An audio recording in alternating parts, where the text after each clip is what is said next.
Let's get cracking on it though. So welcome everybody. It's Professional Real Estate Investor Group. We have been serving Canadians from coast to coast for many, many years. Too many years. So I don't want to sound too old, but this is what it is. This networking event is strictly for information education only. Make sure if you're going to get advice from professionals who are licensed and bonded. We do not take any responsibility. All we are expressing our opinions. Every investment carries risk. Just be careful. Make sure you do your proper due diligence. And again, there's no guarantee that you're going to make money in real estate or any investment. Just be aware of it. We have been serving Canadians since 1993. It has been a long time, but 32 years now, and happy to help them out. We have Jyoti Chaudhary. She may not be in tonight. She may gonna join us. She's the attorney, lawyer from India, UK, and Canada. She may gonna join us later tonight. So this is one of our experts. Second expert, Jerry Hogenhout. He's one of the only Canadian who licensed in five different separate regulated investment marketplaces. He himself is an investor, a CPA, and he wears many different hats. Very knowledgeable person to work with. We also gonna have tonight. Okay, who's next? Our good friend. Oh my God, Randy Goodman. She is one of the #1 bestseller, international selling author, speaker. I had opportunity to work with her, call her a little sister. She's the real estate broker in Ontario or across Canada. She's one of the best one around. That's myself. I think you guys know me. And then we have David Grossman, MBA. He is the Rocket Mortgage.ca. He's a mortgage broker for the past 20 plus years. He helped me to set up some networking systems in Toronto in 2005. Being friends, is very well respected man in Canadian mortgage industry. We also have Ken Chung, inspired by his grandfather's timeless advice. First time. Welcome, Ken. And make sure everybody, if you could simply text him, it's his birthday. And I like his motto. He want to make a difference. Gentlemen have done so well. I have met him personally maybe twice, maybe less than twice, or maybe more, every time in Alberta or in BC. But an incredible person. You're in for an incredible treat. We also gonna have Shelly Hagan. Shelly Hagan, thing is, go big or go home. And the most, are you there, Shelly? I am. Nice to see you, Navtaj. Good to see you as well. I'm glad you made it tonight. Yes. Go big or go home, Shelly. Tell us a little bit more about yourself, Shelly, tonight. So yes, I've been a real estate investor for going on 25 years. Started in Regina, Saskatchewan, and shortly expanded into the U.S. and invested in several different states in the U.S. and most of the western provinces in Canada, Manitoba, Saskatchewan, Alberta, and British Columbia, as well as Quebec. Had several properties in Gatineau, Quebec at one point in time. I've been a mortgage broker, do private lending, and Ken and I are partners. And we're currently doing some land development, and it's Ken's birthday today too. So happy birthday, Ken. And so thank you very much. We've known each other, I don't know, 20 years or so, a long time anyway. We've been at this in this little game for a long time. So I try to keep apprised of what's going on in Canada and the US with different things that are happening, and done a lot of training and coaching over the years on real estate investing in both countries as well. So excellent. Look forward to being here tonight. Navtaj, thank you. All right, great. Jerry Hogenhout, I'm going to be transferring you to the panelists in a minute or so. If you'd like to say a few words, Jerry.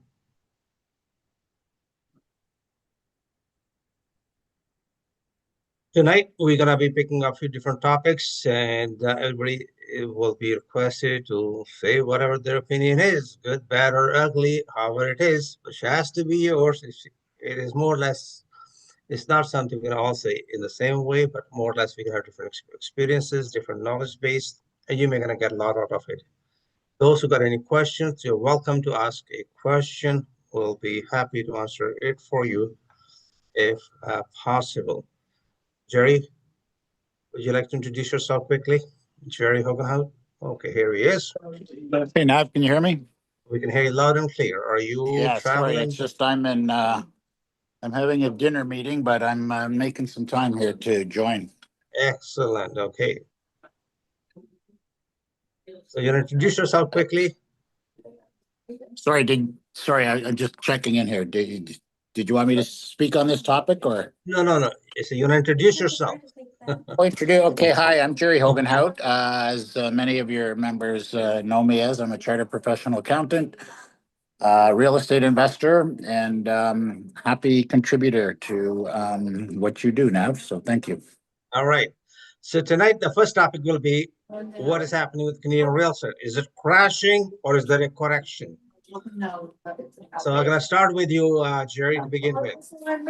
Okay, crash or correction. Well, the way I look at it is there's in the past 10, 12 years, there's been two significant increases that kind of brought properties probably over their realistic fair market value.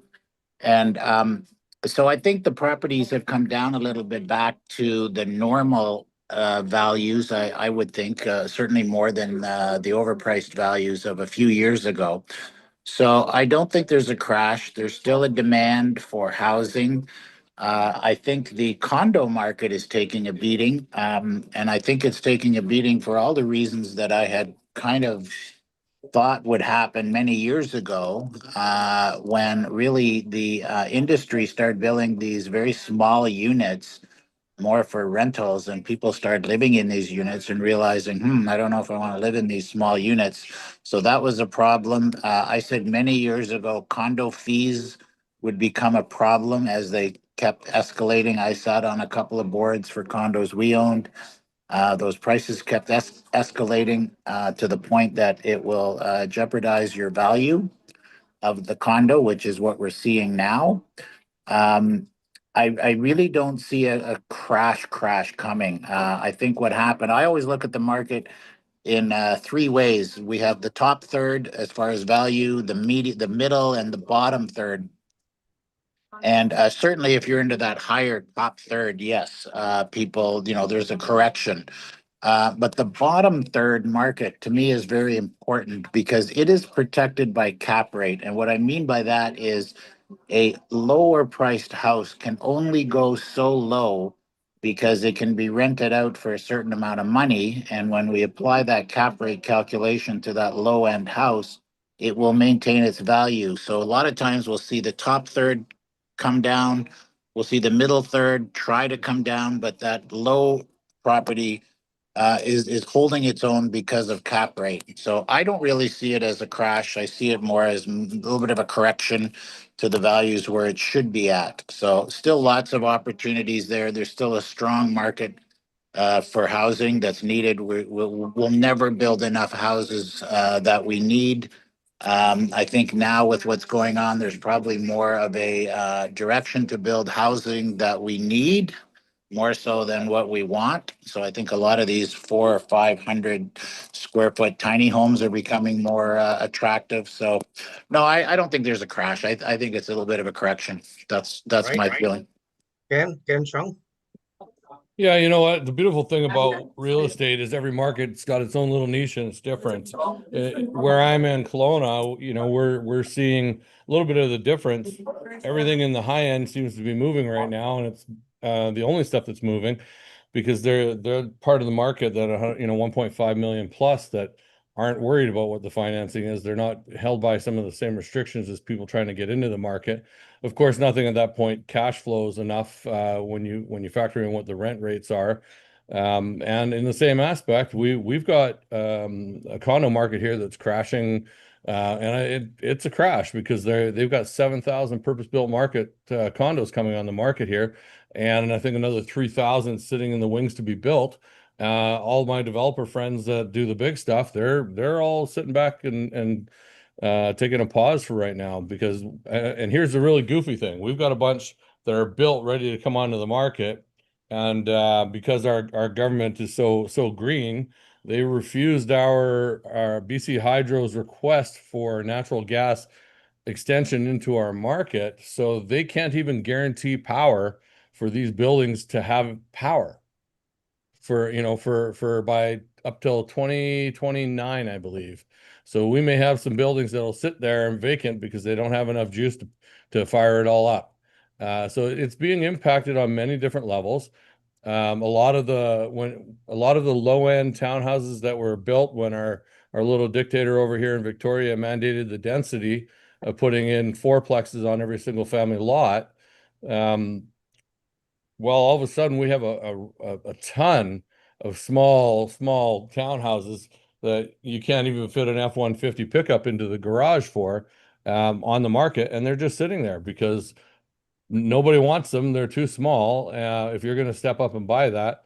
And so they're taking a beating in the market as well. So, you know, having some of the, you know, the positives on that side are people that want the housing, the bigger housing, they're getting it. And that's what I've built to. I've got a fourplex right now that I'm starting, and my pre-sale rate's at 1.5 mil. We'll be up to 1.6. So it's the right part of the market, but we're building a home because in BC, you no longer have a single family home. A single family home now is recognized as a townhouse. And we're building at 2,363 square feet, where a lot of these other ones are coming in at 1,200. So it makes a significant difference on what you build and how you build it. And like Jerry said, you know, the people that are building, and we've got all these condominiums, especially in BC, where they've been dropping their price. I know in Ontario, you guys have been having a heck of a time with the pre-sale ones as well. We're having that same problem here. So we're not immune to it by any means. All right, Shelley Higgin.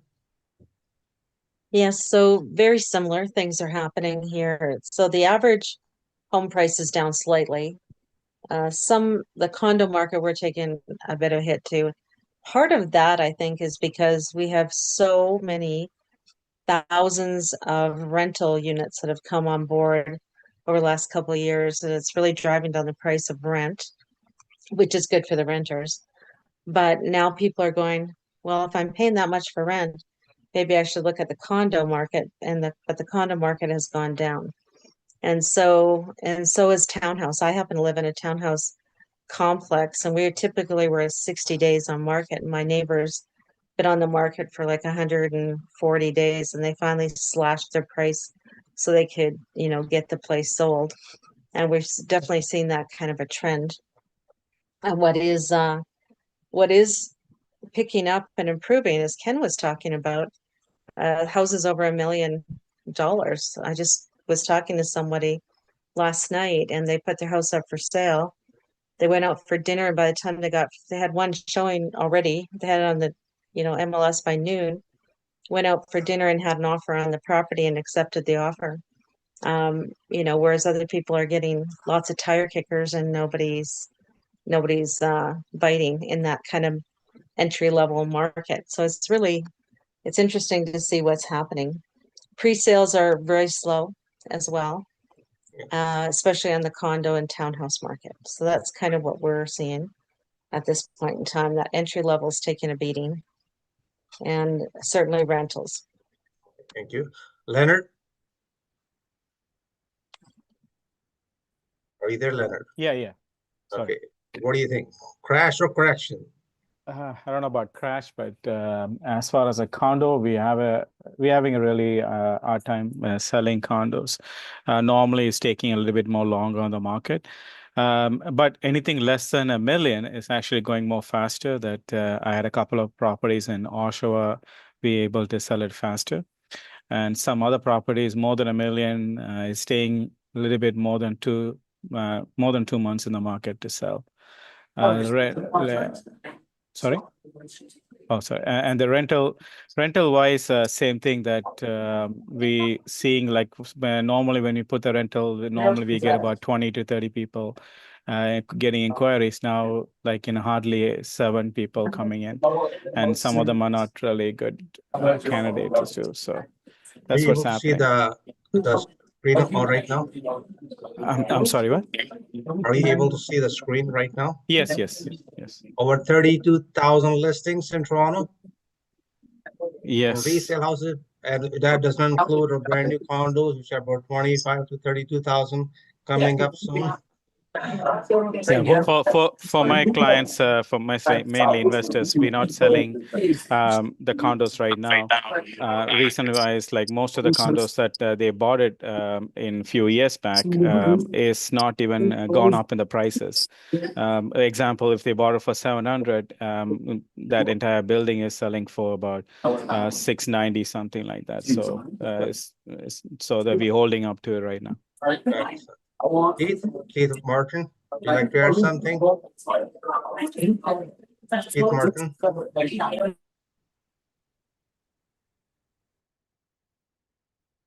Keith, would you like to add something? Okay. Evening, Natash. Okay. Also noticing that the condos are staying on the market for, I'm finding they're sticking on the market for closer to 3 months, and the price are dropping. Oh, okay. All right. So, How about Vladimir? Hi, everyone. I have one thing what I was thinking lately.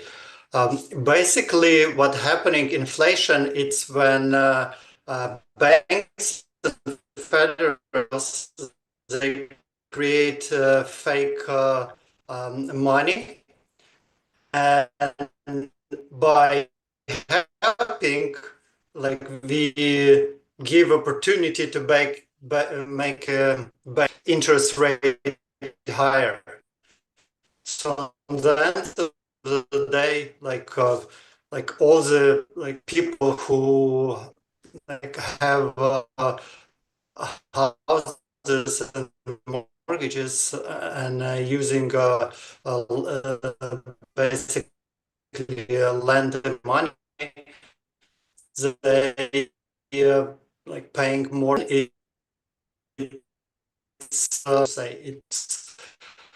Vladimir, your voice is breaking up, my friend. Your voice is breaking up. Say nicely, it's not as much as it cost, but because we have what we have, all of us, we pay much. All right. Thank you, Vladimir. We're going to move to the next thing, the Vancouver. This may be a trendsetter, and I'm going to let you know that this is a piece of property in Surrey, BC. The builder put this thing on that he's going to sell it at 25% discount. Actually, the discount was much higher because in the area, the property usually sell for $1,100 per square feet, and he was selling for $720. The lineup start 1 day ahead of the time. And my question to all of you, there are a lot of developers who are in the process of filing bankruptcies. They're having a hard time. Would that be a strategy as well for them to sell all those condos? Because whether it's in Toronto, whether we are in Montreal, whether it's in Ottawa, whether it's in Calgary, whether it's in Vancouver, even Kelowna, and some other markets, there is a problem with condos. So I'm going to ask again back to our speakers here, our experts here. I will start with Shally. Are you aware of this property being sold in Vancouver, in Surrey, on May 31st? No, I wasn't of it? actually. Okay. I wasn't, but I'm not surprised when the prices go down like that and these developers are sitting on these properties. They've got huge bills, large overhead costs. They've got financing out. At some point in time, you get to look at it and go, how do I stop the bleeding here, and better to liquidate them and hopefully cover my costs and move on. I have heard that there's been some discounts on condos here, but not to that extent. Certainly 25% is a big decrease. Right, you're right. Thank you. Ken Chung? Yeah, I heard about it. I guess it always comes down to the numbers. The math has to work, or you don't do it. But they're already into it, and they're into it pretty deep.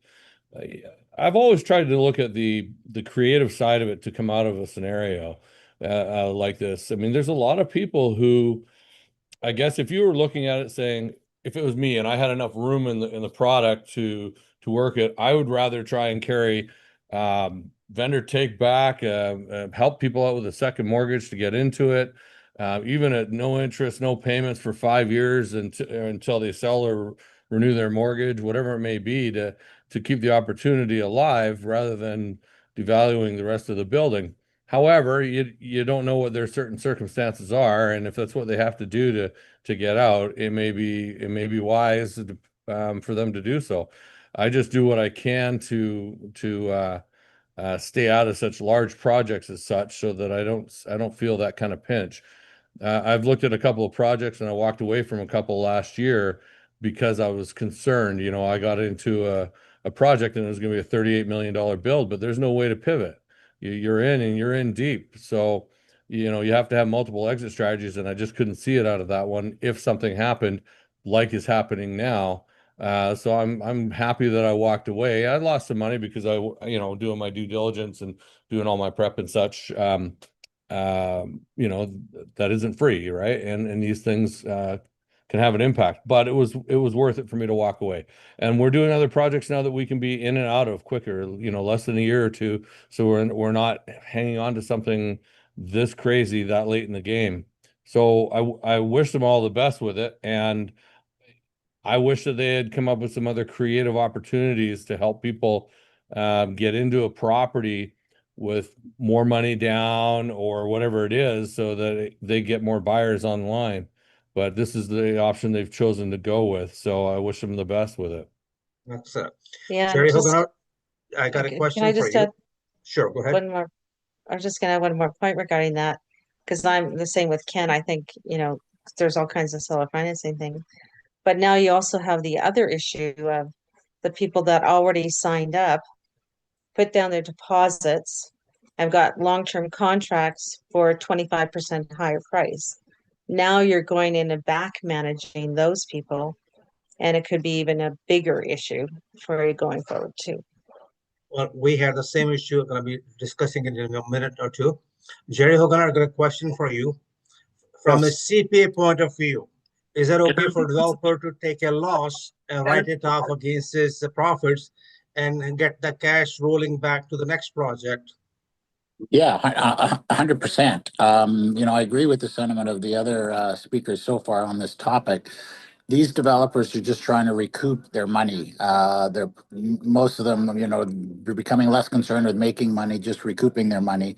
Most of these developers have had a lot of success in previous years.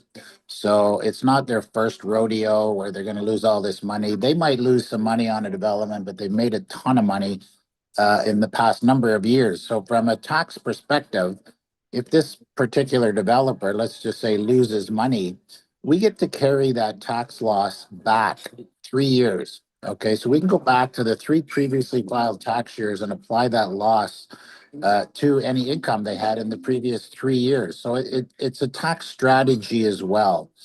And it really boils down to how well financed these developers are.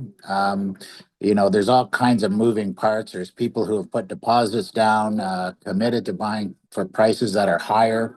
And on that topic, it's a good illustration when we deal with real estate investments. In very simple terms, I usually look at whether we're either buying cash flow or we're speculating. And when we talk about speculating, we need the price of that unit to go up. So anybody that's putting money down on a condo, certainly from an investment point of view, which is really a big market on this condo, needs that price to go up to make their business model work. So that's not what's happening here. So that's why, again, in my world, I'd prefer to buy cash flow. And when we talk about buying cash flow, it's really looking at an existing multi-unit building and buying that and just being happy with the cash flow that it builds. So again, from a tax perspective, I mean, hey, tax losses certainly help us to save taxes on other projects. So really, it really depends how, who the developer is, how many projects they have, how much of their own money they're using. If they're successful developers and they have a large bank account and they're using their own money to build these projects, at least there's not that ongoing interest cost. It's the interest cost and the cost of building that really bury these projects pretty quick. I'm just dealing with one now. It's a 56 unit development. The carrying costs have really pushed this thing into receivership. And that's a whole other discussion as it creates an opportunity for, well, me.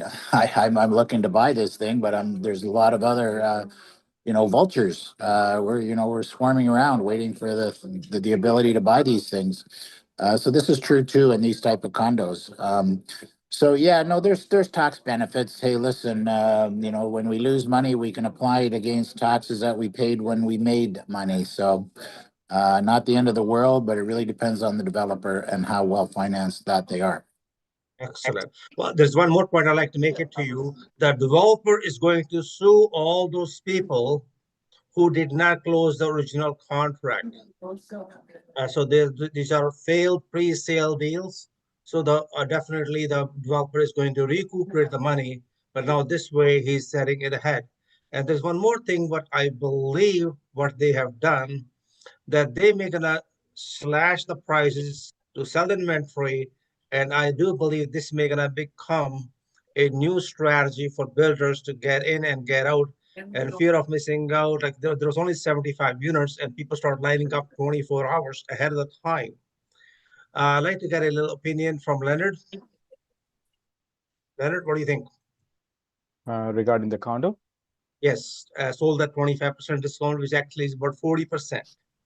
I didn't see this one, but I know that a few of the builders actually giving for 3-bedroom 4,000 a month for 2 years, and 2-bedroom is about $3,000 a month of 2 years. They're actually giving for the client to buy the units.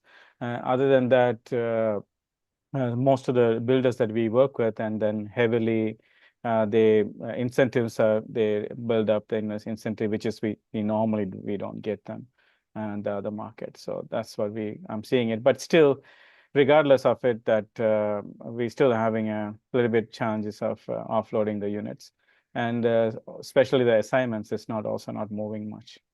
And ask a question to Keith Martin, because Keith Martin himself bought a building, a condo, 1 or 2 in Calgary at a discount price directly from the builder. Keith, what do you think of this? I think the dropping it by 25% are the builders setting themselves up for a lawsuit because of the ones that already bought it. And by dropping it 25%, they're devaluing the property for what already has been purchased. But the builder is going to sue them for the difference, because this is a fire sale and it's affecting the cash flow, and they're unloading it just like any other builder. Breach of contract, when you do not close as per agreed upon, that's called breach of contract, and the lawyer and the builders usually win that case, and whoever have signed that dotted line have to pay the difference. But you're right that it may gonna devaluate to some degree, but the builder have no choice. Builder's out and about. He's done. But you bought a condo yourself in Calgary, correct? Correct. But it was the one I got was where the builder had come up with 2 years worth of mortgage payments and didn't drop the price of the building. Yeah, right. The idea was that was a lot more creative ways of doing it rather than slashing the price. But this got the headlines all across Canada, especially in the real estate world, that, hey, the one builder have done it by 25% or 40%. This may be a new trendsetter. Vladimir? Yeah, I definitely like a creative way to resolve the problem, like they did in Calgary. And I think it's going to be a good lessons for all speculative investors who buying only with one like in one mind, to sell it when it's gonna price go up. So I think it's really, really good to like calculate your like before you buy, you just calculate property or cash flow if you can afford it, and then like it's basically test crush. We're gonna move to the next topic, which is about the bank or using the kill switch on your line of credit. Are you next? What is a HELOC? Is it a demand loan? I'm gonna start with Ken Chung. Ken, what's your opinion on this one, please? Yeah, they can do it. They've done it. I've felt it once. Feeling it sort of again. They've managed to modify my HELOC that I have on mine. It was originally structured as I pay down my mortgage, I can get 90% of that onto the HELOC portion. And therefore every $100 I was paying down on the principal, I'd get $90 available on the line of credit portion. So it would go up as the mortgage went down. Well, then they just arbitrarily sent me a notice saying, well, we've changed that now to 80%. So they have that ability to do this anytime they feel like it. Many years ago, I also had just a homeowner's line of credit as the mortgage. And as it was lower than what was originally set, because I'd paid a bunch of it off, they decided to lower that to a rate that was acceptable in their mind. Now, I believe that was closer to the crash of 08 when they said, well, you know what, I believe they have the right to go, if you fall below the 75% rule, if you will, because I had a 75% loan to value, at any time that I fell below that 75%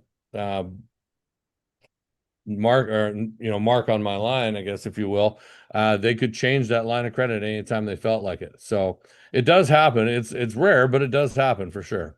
Yeah, to remind to everybody else, by the way, a HELOC is a one-way contract. The bank have the upper hand, and they can cancel it anytime. Just be aware of it.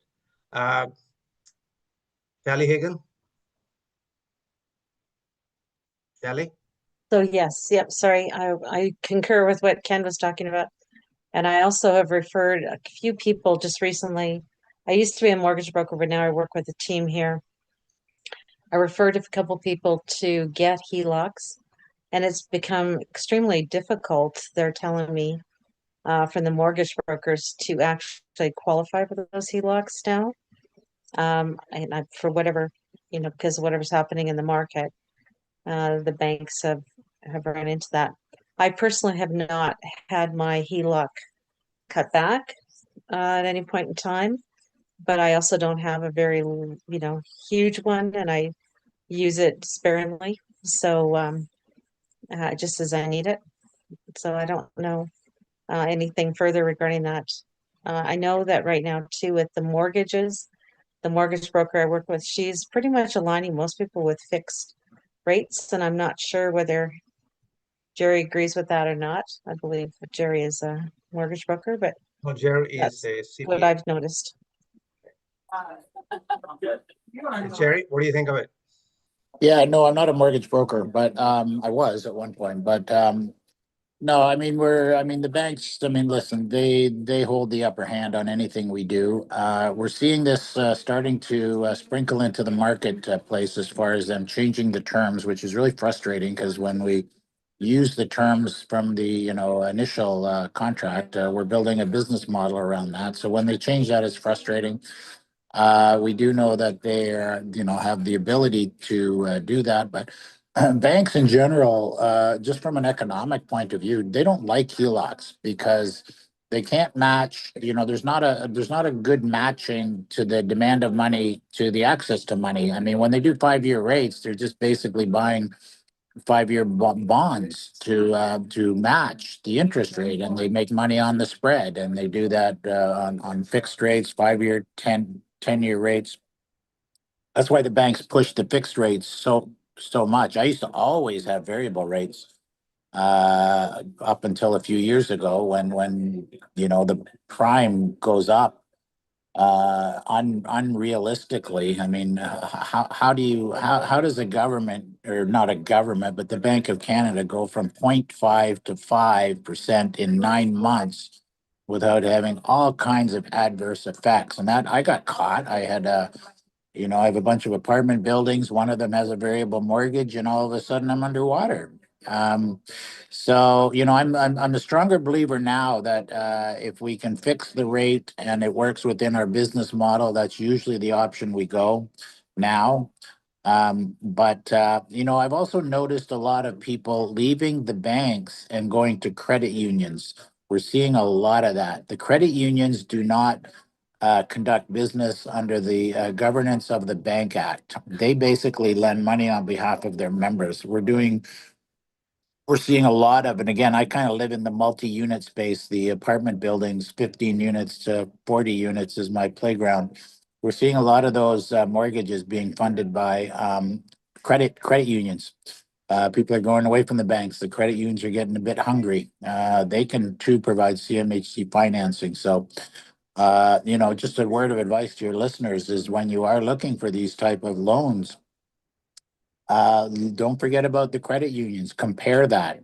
Okay, compare those credit unions. Even like I'm an advocate. I like the Manulife One. I like the entire mortgage.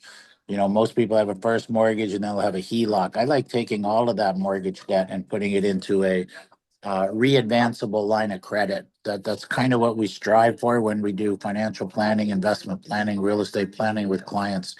So, I'm not paid to say this, but I certainly like the Manulife One account that they seem to be a little more accommodating. But anyway, just a word to your listeners. Don't forget about the credit unions. They're out there. They're hungry for business, and they're providing pretty good rates. Excellent. Thank you. Leonard? Not much. Not much. Okay, not that's much. fine. Vladimir? Or It's very interesting because, Navtash, you give advice about credit union probably decades ago, and now it's more and more people like it's coming like a common sense. But it's interesting enough you know about it like decades ago. So tell more your wisdom now.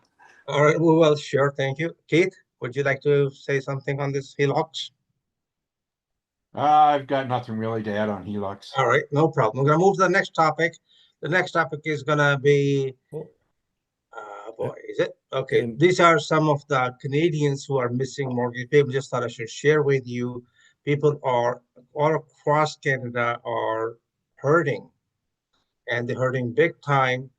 And the number of delinquent mortgage payments are rising up quite a bit.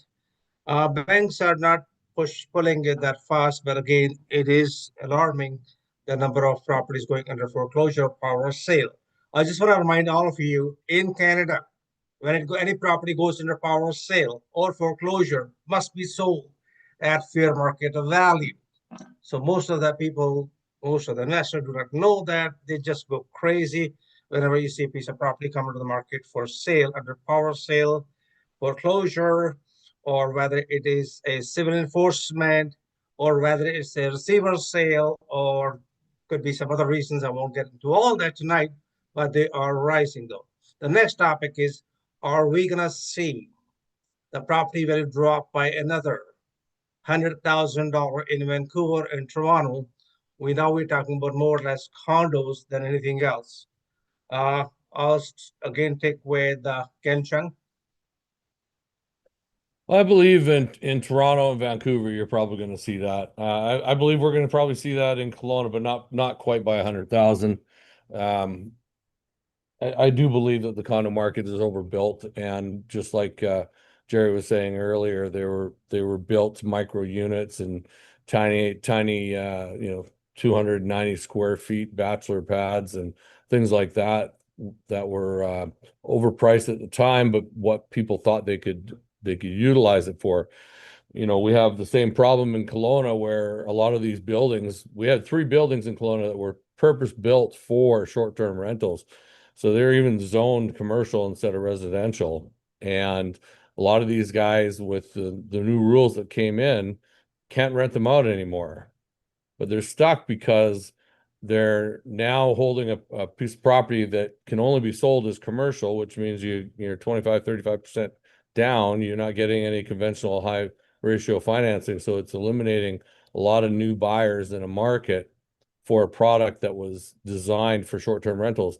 And also in that same breath, they were designed specifically with less storage, with less parking, et cetera, et cetera.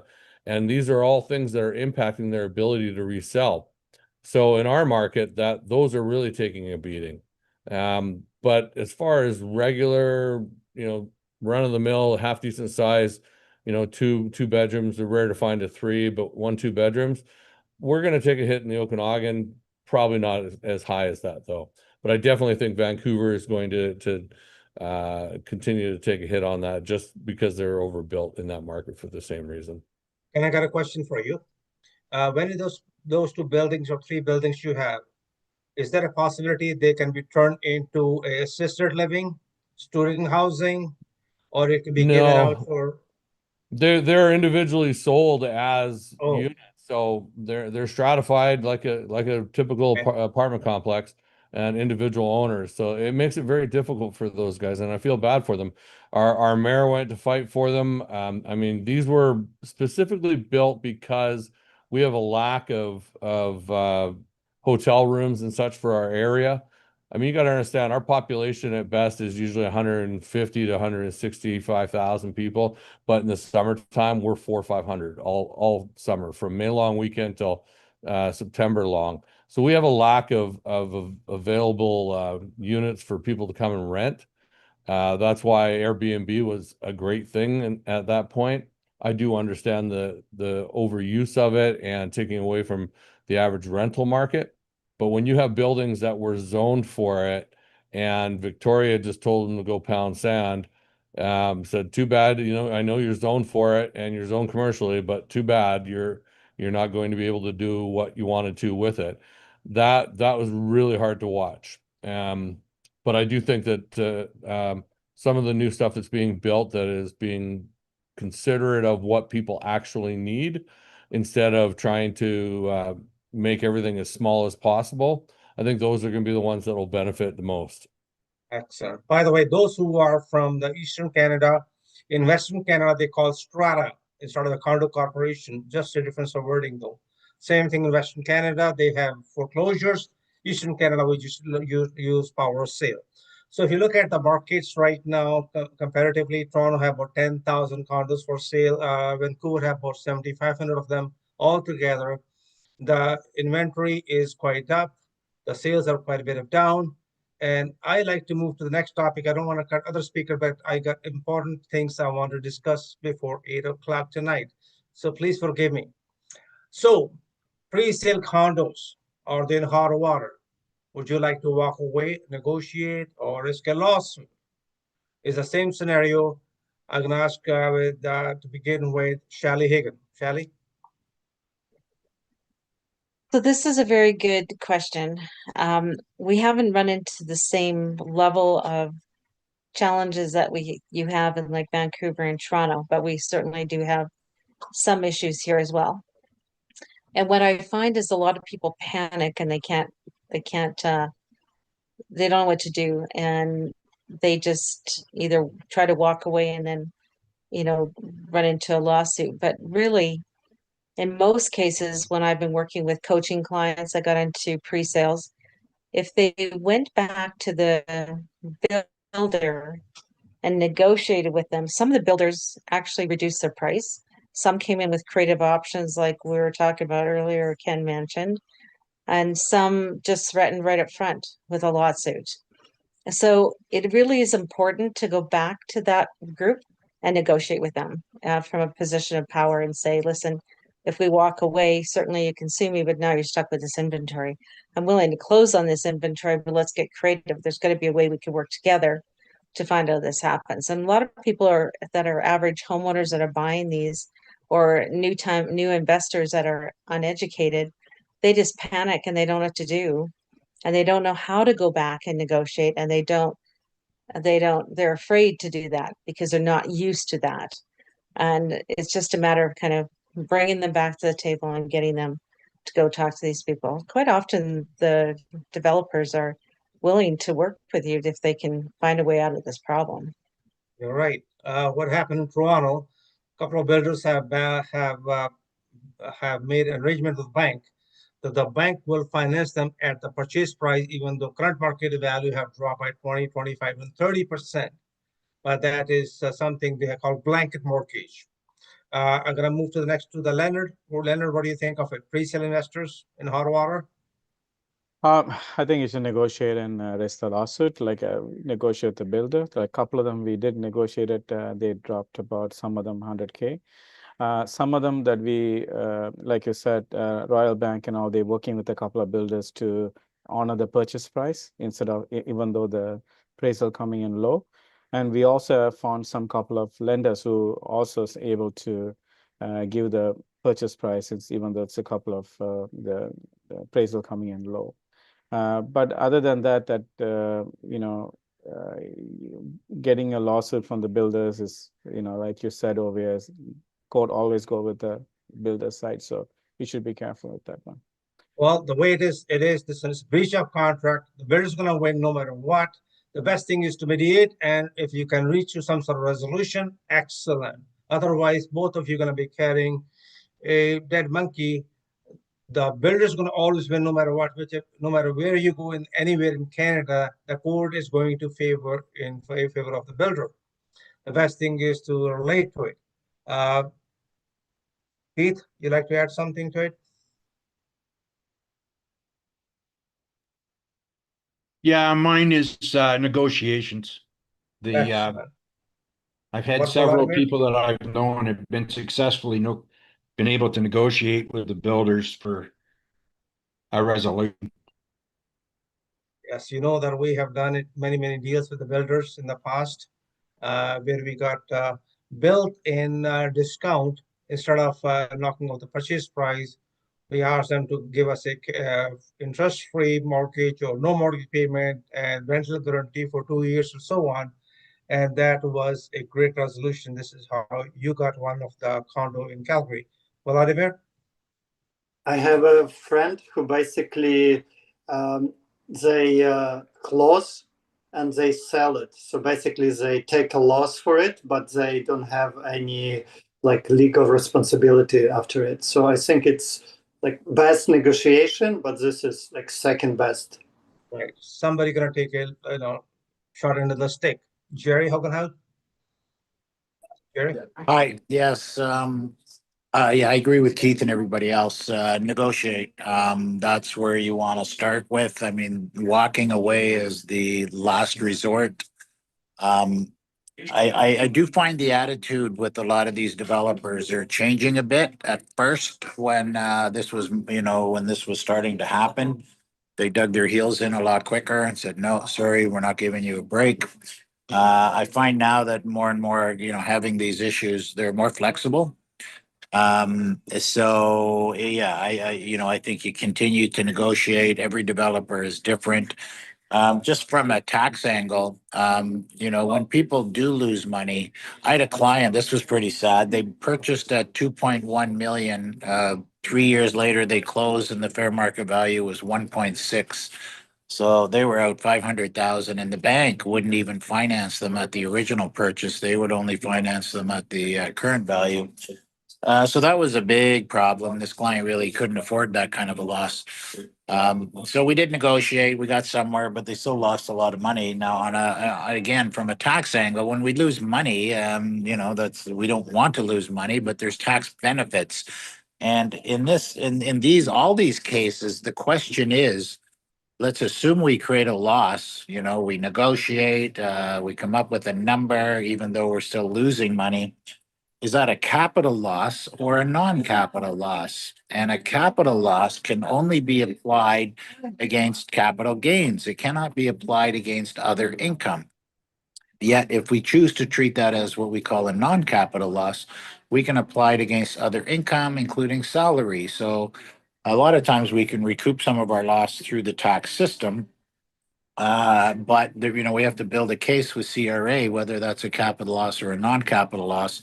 And I won't go into a deep detail of that, but that is an option. So when we do have these problems where people, are staring straight into losing money, we try to at least give them the most tax benefit possible. So, but again, my answer to this question is negotiate and negotiate and negotiate, and hopefully you can come up with something that's workable. And listen, all of us have situations where we lose some money. Not everything works out.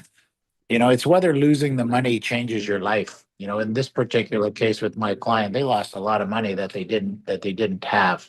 And they realized they made a big mistake. That is really sad when someone loses money. And that, like I said before, most of these developers have made a lot of money. So when the developer itself is losing money, sometimes that's just, matching some of the big bucks they made previously. When it hits home down to the personal level and it really messes up people's financial lives, that's a problem. That's a bigger concern for me. And we're in the financial planning world too, so we have to really look at that from a financial planning point of view too. But I'm just finding more and more negotiating seems to provide more resolutions than it did in the past. So keep Thank you, Jerry. negotiating. I will request all those experts, please keep your questions pretty straight, maybe less than a minute. We got a few things to cover quickly. Jerry, since I got you on this, how about the Toronto rentals? They're dropping like anything, and average rent have dropped by $400 for a one-bedroom condo in Toronto. This trend will continue. Jerry? For me, yeah, no, I just think the rents are coming back down. Like I said before, same with the prices, the rents are coming down to a more reasonable level. I think the rents that landlords were accessing was unreasonable previously. It made no sense. People were paying an insane amount of money for rent. So I think it comes down to the reduction in rents, and it depends where you are. There's still Toronto, there's still Vancouver that still get high rents, but they're just coming down to a more reasonable level. And and that's one of the reasons why from a multi-rental point of view, I try to stay away from those hot markets, Toronto, Vancouver, simply because we need the high rents to make our business model work. I think you'll find, you show on the screen 2,600 down to 22, 24. That's in Toronto. When you go to the secondary markets, yes, the rents go down, but they don't go down as much. So your business model is still intact, much more than it is in Toronto. If you're buying, when I look at multi-units in Toronto, the prices are ridiculous. And when you calculate cap rates, the rents that you need are so high. So when you have one of these fluctuations, it destroys your business model. So, we look at these things from a risk versus reward point of view. And again, I usually stay away from the higher markets and go. I like the secondary markets, but I think we're leveling off. I don't think there's, I don't think we're going to have crazy reductions in rent moving forward. I think the adjustment has been made and will be pretty. Moving forward, I think we'll kind of stay in the same area. That's my thought. Shelley Higgin. So Shelley I've Higgin? noticed the rents are going down here too, very similar. I agree with Jerry. I think the rents are correcting back to a more reasonable level from what I'm seeing here. I don't invest in the Toronto market myself, so I hadn't, paid that much attention to what was happening there. But from what I see here, it's kind of regulating back to where it should have been to begin with. I don't think it's going to be a much deeper discount going forward. I think it'll balance itself out and probably hold steady. Personally. Ken Chung. Yeah, and in the Okanagan here, we're seeing, well, not quite the drop they're getting there, but we are seeing it go down. The demand, people are taking their time. I mean, I'll tell you, I used to, for a one-bedroom basement suite, I used to put it out there on Facebook Marketplace, and within 24 hours, I'd have 100 applicants. And then a month and a half ago, I put one out and I had 3 in a week. So, I mean, I managed to, still rent it for what it was supposed to be. However, it's also because we do allow for dogs where a lot of people don't. And, we're still fortunate enough to be able to make that decision. Here, they are talking about taking away the right for us to be able to choose that too. But because we do, we're still able to get a decent rent. But the other ones are taking a little bit of a haircut, but not quite that much. Leonard?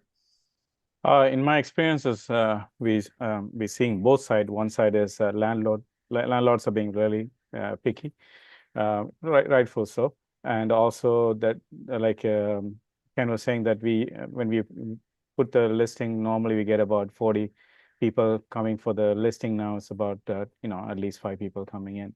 But the rent wise that we averaging seeing about maybe 100 or 200 as a drop, but not that much. By going forward, we experienced this market about a year ago, similar situation, but it lasted only about 3 or 4 months. But this time it's lasted a little bit more longer, but I don't think it'll last too long like this. Right. Keith?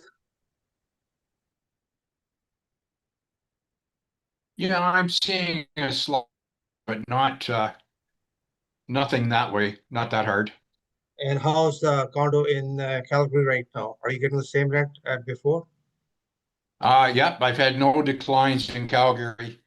Actually, we're getting the property manager's got us nice raises the last year or so. Excellent. Vladimir? Yeah, I think it's a renter's market now, so they have more to choose from because landlords have to say they're hurting, so they're dropping the price, and people have a choice now. All right. So we're going to skip a couple of them. Most of you are aware that June 8th is the tax freedom day. All the work you've done so far, you didn't took even a penny home. Every single cent you earned for an average family in Canada, every single cent went to taxes. This is based upon from the report from Fraser Institute, by the way. To discuss that, we're going to talk about real estate strategies, what you should be doing, what you should not be doing. Maybe we'll skip this because 8 o'clock tonight. And I believe the time is up. Unfortunately, we have too many questions tonight. We are going to be taking it again in July, the second Tuesday. Those who are looking for any kind of coaching call, you can get a 15-minute free. All our speakers we have, the experts we have, you can ask them directly Q&A, and they will be happy to share the information with you. If you don't have it, let us know. We'll be happy to share their contact information. We're going to wrap up right here tonight because 8 o'clock, and we promise that we're going to finish this in 60 minutes. Yes, I want to sincerely thank everybody for attending tonight, and I look forward to see you in July. In the meantime, thank you once again. Thank you, speakers. Thank you, experts. Thank you. And take care. Thank you. Bye for everybody. See you. Bye, everybody.